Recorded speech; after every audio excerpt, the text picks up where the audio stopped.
Hermanos, muy buenos días. Bienvenidos a un estudio más de la palabra del Señor.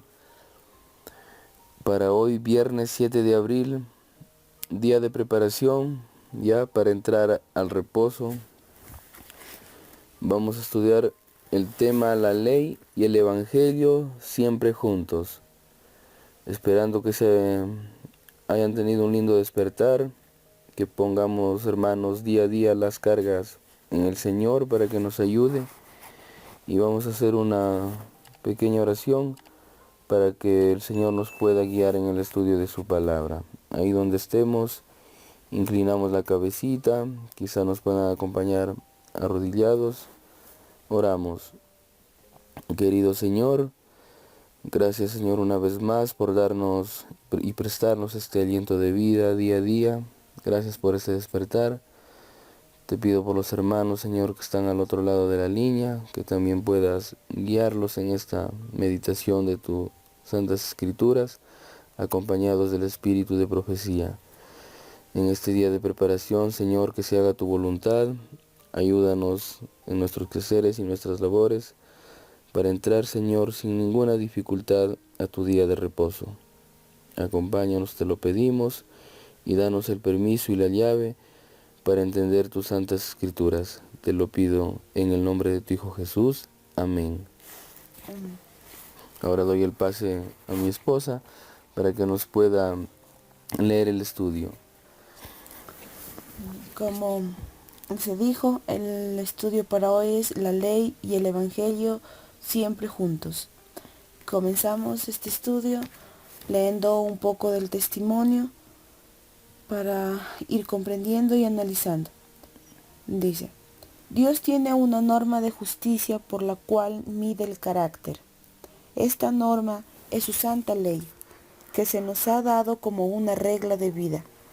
Hemos sido llamados a cumplir con sus requerimientos, y cuando hacemos esto honramos tanto a Dios como a Jesucristo, porque Dios dio la ley, y Cristo murió para magnificarla y engrandecerla. Él declara: si guardaréis mis mandamientos, permaneceréis en mi amor, así como yo he guardado los mandamientos de mi Padre y permanezco en su amor. Juan 15:10. Y el mundo pasa y sus deseos, pero el que hace la voluntad de Dios permanece para siempre. Primera de Juan 2:17. Hay muchos oidores, pero pocos hacedores de la palabra de Cristo. Sus palabras pueden ser aceptadas teóricamente, pero si no son estampas en el alma y entretejidas en la vida, no tendrán afecto santificador sobre el carácter. Una cosa es aceptar la verdad y otra practicarla en la vida eterna, en la vida diaria. Reflejemos a Jesús, página 47. La pregunta para este testimonio es: ¿qué hace la ley de Dios, la ley de los 10 mandamientos con los hombres? Vamos a ir a Romanos 3:20. Romanos 3:20. Porque por las obras de la ley ninguno será justificado ante él. Nos quedamos con esta parte, ya que por la ley se conoce el pecado. Por la ley, dice Pablo, se conoce el pecado. Otro pasaje, Gálatas 3:24. Gálatas 3:24. Así la ley fue nuestro guía para llevarnos a Cristo, para que seamos justificados por la fe. Quizás podemos comentar un poco acerca de estos dos versículos. Les voy a dar la respuesta y comentamos. La respuesta sería: nos hace ver nuestro pecado, porque la pregunta dice ¿qué hace la ley? La respuesta sería: nos hace ver nuestro pecado y nos guía a Jesús, y de esa manera permanecemos en él. En algunas Biblias dice es el ayo. El ayo sabemos que era un ayudante, era un esclavo de los romanos, encargado del cuidado del niño. El ayo llevaba al niño a la escuela, se lo regresaba a casa, y el ayo tenía la autorización de poner la mano muchas veces al pequeño. Y las personas murmuraban a veces contra el ayo, porque decían, ¿por qué él castiga al niño si él no es su padre? Pero el padre le había dado la autoridad al ayo para ponerle la mano al pequeño. Entonces la alegoría, la comparación que hace Pablo acá es interesante, porque de esa manera el ayo también, si desobedecemos, tiene una maldición la ley. ¿Y quién le dio la autoridad? Igualmente el Padre. Y así como el ayo fue el guía de los pequeños, también para nosotros el ayo es el guía para llevarnos a Cristo, para ser justificados. Porque la ley muestra el pecado, dice Romanos. Pero una vez que me muestra mi pecado, si yo me quiero poner a derecho, no tiene sentido porque estoy dejando de lado realmente cuál es la finalidad del ayo, en este caso del guía. Y la finalidad es llevarme a Cristo, para que Cristo pueda ayudarme a permanecer en Él, pueda limpiarme, ya que la ley es un espejo, me muestra cómo estoy, cuáles son mis defectos, por qué estoy destituido del reino de los cielos, pero Cristo es el que me ayuda. Eso sería el comentario, hermanos. Siguiente testimonio, para poder comprender un poco la pregunta. Nadie en el mundo jamás anheló con tanto fervor que se lo apreciara y que se le brindara amistad como Cristo.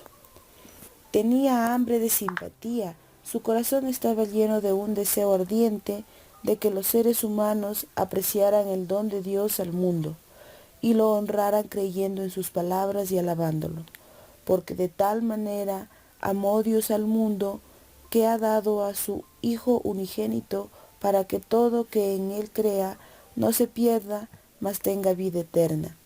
Juan 3:16. Cuán tristes eran sus palabras. ¿Queréis acaso iros también vosotros? Tocaron el corazón de todos los discípulos, menos el de uno. Este era Judas. Solo tenía corazón para el dinero. Su mayor deseo consistía en ser el más importante. Bien podían decir los discípulos, Señor, ¿a quién iremos? Tú tienes palabras de vida eterna. Piensa en lo que era Cristo, el Hijo del Altísimo, pero al mismo tiempo varón de dolores y experimentado en quebrantos. Hemos recibido la bendición que produce el confiar en Él con todo el corazón y honrarlo manifestándole siempre amor y devoción. Cristo anhela cosechar frutos que calmen el ansia que experimenta su alma en nuestro favor. Desea que llevemos mucho fruto.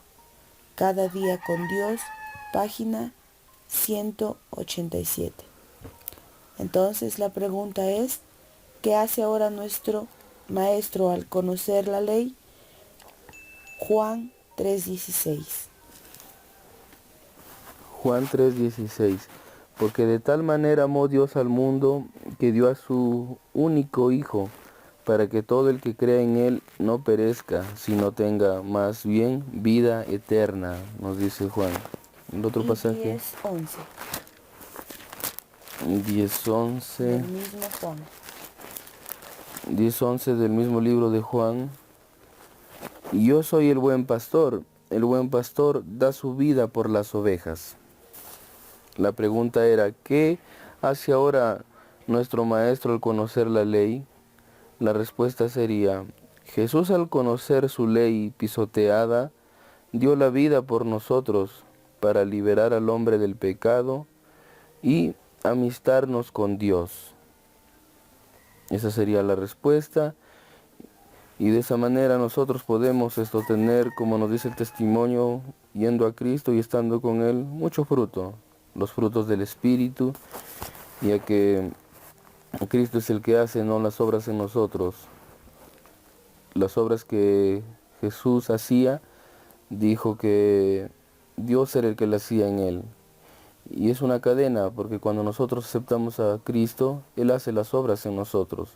Son obras buenas, son frutos buenos, son los frutos del Espíritu, ¿no? El amor, el gozo, la paciencia. Y hay tantas cosas ahí bonitas para poder aprender. Entonces esto ha sido todo el estudio. Quizás podemos comentar un poco antes de pasar a despedirnos. La ley y el evangelio siempre van juntos, dice el título. Y eso es verdad, eso siempre ha sido verdad. A pesar que el mundo cristiano diga que desde la cruz ya la ley fue anulada, no tiene sentido. No tiene sentido, Pablo lo rescata mucho. Él también conoció, dice, el pecado por la ley. Y siempre es así. Jesús, el Maestro, bien dijo, yo vengo por pecadores. En pocas palabras, Jesús dijo, yo vengo por personas que están pisoteando la ley. Muchas veces se dice, Jesús me liberó de las garras del maligno, Jesús me liberó de Satanás. Y eso es cierto, pero la pregunta es si es que Jesús nos está liberando de pisotear la ley del Padre. Eso sería una meditación también para nosotros. Entonces, nosotros podemos comentar de esta manera, miren hermanos. La gente dice que no hay ley, pero Pablo dice que sin ley no hay pecado. Y si sin ley no hay pecado, entonces no hace falta gracia, porque cuando vino el pecado al mundo, esto se le dio gracia al ser humano, en este caso a Adán, para volver a ser hijo de Dios. Entonces, si no hay pecado, ¿para qué quiero gracia?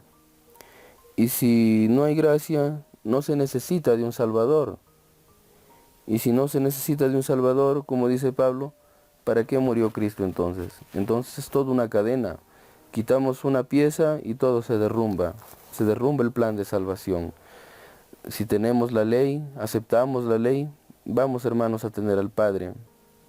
Y si la ley nos enseñó nuestro pecado y tenemos que morir, ahí aparece el Evangelio, las buenas noticias.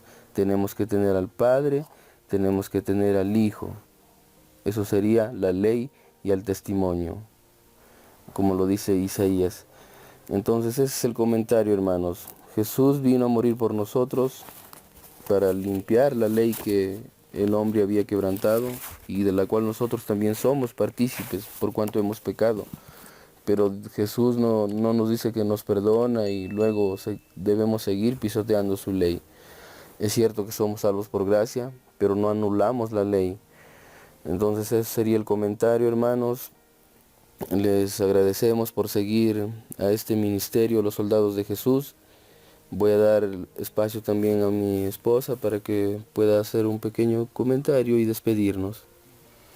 Entonces, hermanos, comprendemos de este estudio que, como dice el título, la ley y el evangelio, el Padre y el Hijo deben siempre ir juntos, ya que la ley también nos puede demostrar lo que es el carácter prácticamente de Cristo. Entonces, comprendamos de esa manera para poder también permanecer como Cristo permanece ahora en su Padre, y de esa manera, si es que aprendemos a guardar con Cristo sus mandamientos, permaneceremos también en el Padre.